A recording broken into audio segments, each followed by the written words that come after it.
Hey, I've got a couple of movies here which I consider to be the jewels in my film collection. These films, I personally think, are highly significant and accomplished. And one of these is from the 1990s.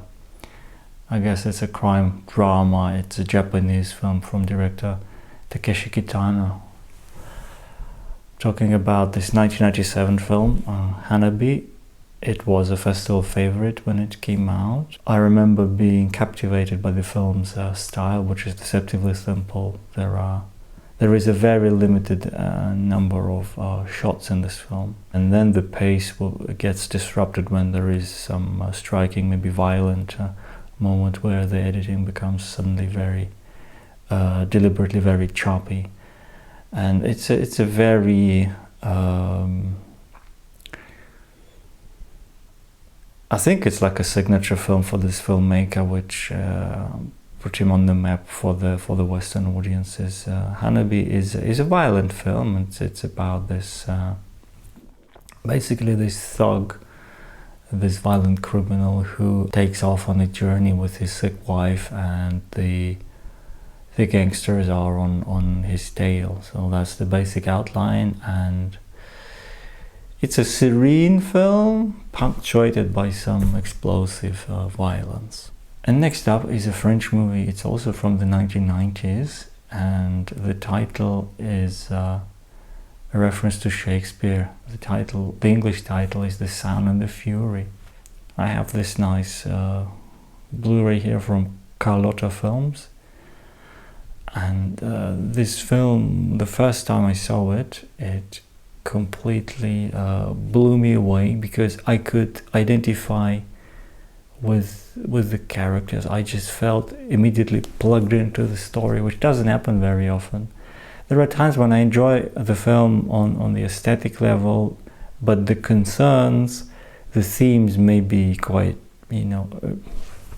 alien to me or irrelevant. But in the case of this film, I've never been to France in my life, but watching this movie, I somehow felt connected. I could relate to what was going on at the council estate. It's about this young kid, and he's basically left to fend for himself at school. And after school, he's in this high-rise block of flats at the council estate, somewhere on the outskirts of Paris, I guess.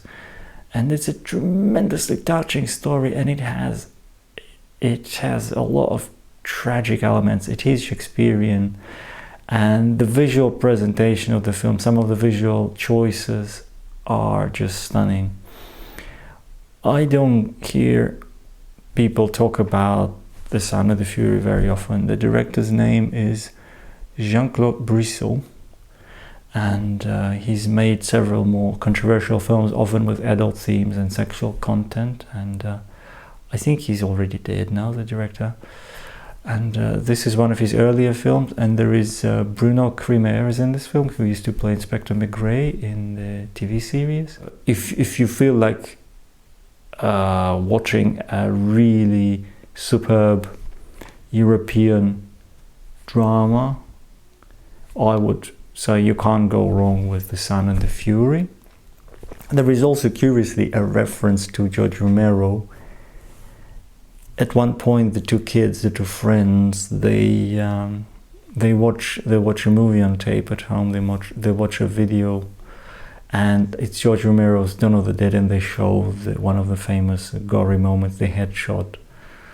So that was quite amusing. This is more of a art house drama, but it's quite a violent film, and I think people who just like gritty movies would enjoy The Sound and the Fury a lot. Next up is my favorite Orson Welles film. It's a Spanish-Swiss French co-production, I guess, and the title is Mr. Cardin.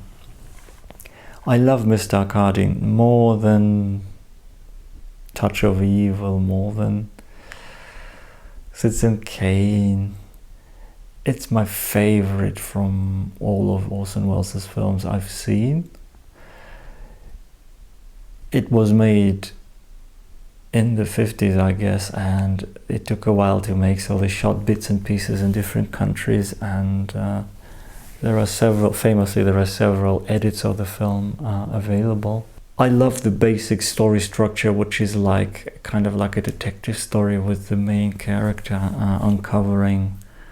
He gets hired by a sinister individual played by Orson Welles to uncover Mr. Arkadian's past. So the basic plot device will be later kind of repeated in Angel Heart, I guess. It's quite a typical plot device, and it works excellent here because the film keeps switching from scene to scene, like from London to Paris to Madrid, I guess. And there is Peter Van Eyck, Gert Frobe pops up in this film, and there are lots of actors in supporting parts, and Michael Redgrave. If you are skeptical about 1950s films, if you're skeptical about old films, if you're skeptical about Orson Welles or black and white films or heritage, cinema heritage, then this could be a great introduction to 20th century classics. Mr. Arkadian is it's a wonderful adventure, and